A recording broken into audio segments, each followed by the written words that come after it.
All right, today's little assignment in Adobe Animate is about using the camera, what's called the camera, and creating a camera layer. First thing I'm going to show you is here on Classroom. Let's see, we'll get to here, here, and here, this assignment about the camera. This one's a little bit different because I put an Adobe Animate file here that you download and use this file. There is a help page posted here.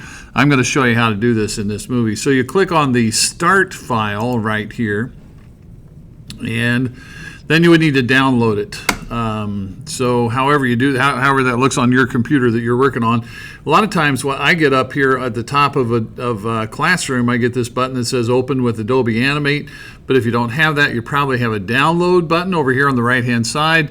And if you download it, it should go into your downloads folder or however you have your computer set up. I'll just go ahead and do that. I'll just download it. And there it goes. It's been downloaded. Okay, and then I'll go over to Adobe Animate and I'll open, and I'll go to my downloads folder, and here it is. It's the Start file. Open that up. I'm going to make this fit in. Actually, I'm going to zoom back a little bit to about 75%. Let's press enter and run the movie once. It's these two stick figures. He says, you want to play catch? Sure. They play catch for a little bit. All right. The ball goes way up and kind of hangs up there, and the guy says, where'd it go? And then bonk, it comes down, hits him in the head, and he says, I found it. And that's the end of the movie. So that's the little story in the movie. These guys are playing catch. Guy gets bonked in the head. Okay. What we're going to look at today, you don't have to change this animation at all, really, but we're going to look at adding what's called a camera layer. And once you add a camera layer, you can provide different camera views of the movie. You can zoom in on a character and get a closer view. You can zoom out to get a wider view on the scene that you're looking at. And I want to show you how to do that. All right, so I'm going to rewind this back to the beginning. And here is the first step. Right here, just above the layers, where you see all the layers that are there, there is an icon that looks like a little movie camera. And so I'm just going to click the camera button. Now, what should happen here is that right here below the stage, you'll get, this is a zoom slider. You can zoom in, zoom out using this slider. If by chance that doesn't show up, which occasionally just a little glitchy thing, sometimes it doesn't show up. If you look over on the right hand side on the properties of the tool here, you can adjust the zoom of the camera over here on the right hand side. Right now it's at what's considered 100%, but you can zoom it in or zoom it out to get a closer view or a farther view of the scene that you're looking at. Okay. All right. Now, also, so what I'm going to do is this. I'm going to scrub. I'm going to grab this time indicator and kind of just drag it along the timeline. This is called scrubbing. So I'm going to scrub it along. And right about here, the guy with the red head says, yo, want to play catch? So here's what I'm thinking, and you don't have to do it just like me, but I'm thinking I want the camera to kind of zoom in on that guy so I get a little bit of a close-up on him just before he says that. All right, so right around in here, somewhere around frame 25, frame 60, or frame between 25 and 30, I'm gonna just park the time indicator and I'm gonna tap F6 on the keyboard. And then I'm going to use this zoom slider and I'm going to zoom in. I want to get in closer. Now, I also now he's not on stage. The red guy is off stage. So if you just point your pointing device, your mouse or whatever you're using here, right here in the middle of the stage, and if you click and start dragging, you'll get used to it because it's a little bit weird. It's a little bit backwards, but like I'm dragging this icon to the left, but he's moving to the right. Okay, well, you'll get used to it. All right, so I'm getting him centered up, and I'm trying to establish the view that I want. All right, so that's kind of it right there.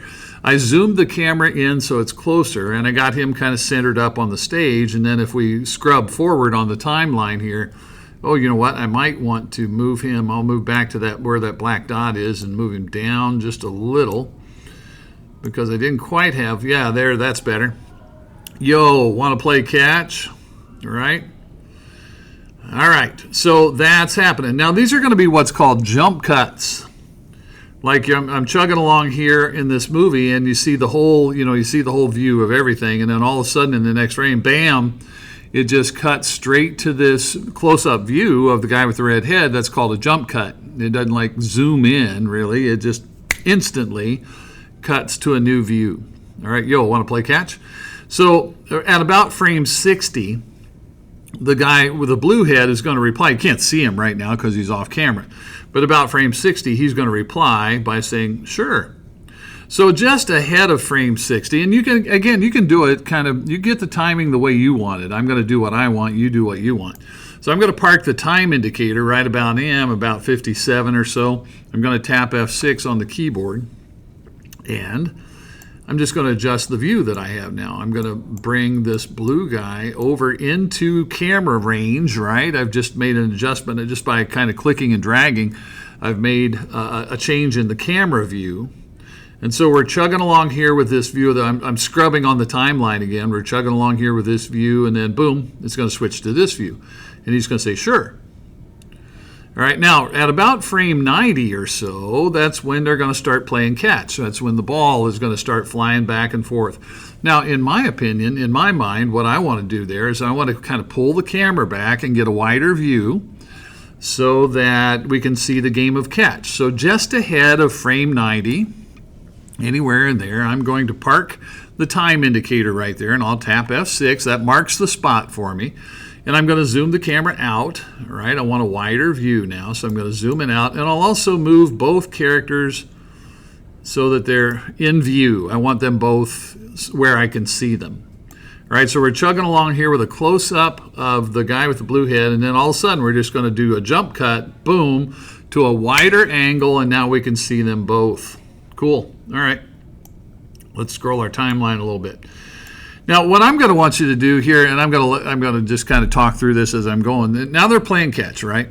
I'm going to want at least 5 changes in camera on this thing that you're going to do here today, right? Make at least 5 adjustments. What have I done so far? You can look at the black dots, right? There's one change right there. Here's a second change. That's 2 changes. That's 3 changes. So I've already done 3 changes in camera view. All right, so now as we go along through this game of catch, I'm up here to about frame 245, 250, and the ball flies up off the top. And my idea for the movie was I was going to make it kind of hang up there for a little bit, and the guy in the blue says, where'd it go? I don't know what happened, right? So it's hanging up at the top. You can't see it right now. It's off the top of my screen. But eventually it's going to come back down. He says, where'd it go? And it's going to come back down and bonk him in the head at about frame right around 390 or so. So what I think I want to do is find this spot where he says, where'd it go? That's right around frame 315. So just ahead of that, just before that, I think I want to do another thing where I zoom the camera in closer to the guy with the blue head. All right, so I'm going to park the time indicator at about, I don't know, I'm around 310. And I'm going to tap F6 right there. And I'm going to zoom it in. And I'll just use the, you just got to get used to like clicking and dragging around and getting it to look the way you want. All right, so I'm zoomed in on him, and I got the blue guy in the frame. He's going to say, where'd it go? I want to let that ride for a little bit, that camera angle. I want to let that ride. I'm looking at the timeline. I think it's around frame number 360 where the ball begins to kind of fall down again. So at that point, about that time, someplace close to frame 360, I'm going to tap F6, and I'm going to zoom this camera back out. And I'm going to get them all kind of centered up here again on stage. Because I want to be able to see the ball fall. Here it comes. Bonk. It's going to hit him in the head. I could even, I'm going to go back there to my black dot. I could even zoom it out a little bit more and set him a little bit lower. Just kind of work it to get, the view that you want. Bonk. And now it's hit him in the head. And the last, my kind of last, well, I might do 2 more camera angles here. Right here where he says, found it. I might zoom in on him again right there. Maybe I'm going to get a close-up view of the guy with the blue head right there where he says, found it. All right. So that's right about there. It's right about frame, I don't know, it's 4, close to 450. So I'm going to back it up just a little bit here. I'll tap F6. You got to mark the spot by tapping F6. I'm going to zoom it in. And I'm going to just manipulate the, the guy with the blue head so that I can see him the way I want him. Found it. I'm going to let that sit just a little bit. And then I think I'll tap F6 one more time. I'm going to put in one more change of camera.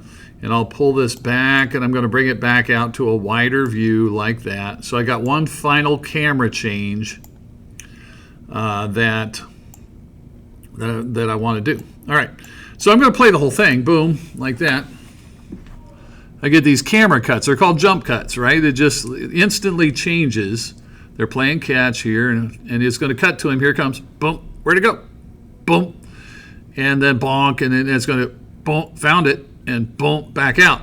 All right, so these jump cuts are kind of what we're doing. Now, I do want to show you one thing. For example, right here at the end of my movie where I was in tight on the guy with the blue head, and for a little while he says found it, and then I jump back out to a wider view. If you want to, don't have to, but if you want to, at any space in between two black dots on the timeline, like I'm looking at the camera layer, and I see these two black dots. There's one for me, there's one back here at about frame 444, and another one at frame 488. I could right-click on that gray section between the dots and say, make a classic tween there. Now watch what happens when I do that. Right. In fact, let's just rewind this all and watch the whole thing. All right, so we get a jump cut there, jump cut here, jump cut here. Now they're playing catch. And here it comes. Jump cut right there, jump cut right here, bonk. Now watch. Did you see that zoom? That wasn't a jump cut. See what happened when I turned right in between those two dots into a classic tween? You actually kind of get motion on the camera. See that? It's not like this instant cut from one to the other. All right. Well, so that's what we're doing today. You download that file, and you click the camera icon to add a camera layer, and then mark spots with F6. Mark spots on the camera layer where you want to make changes in the camera angle. Make those changes however you want to do it. Give whatever view to your audience you want, and try to do at least 5 of them. So that is what we're doing. There you go.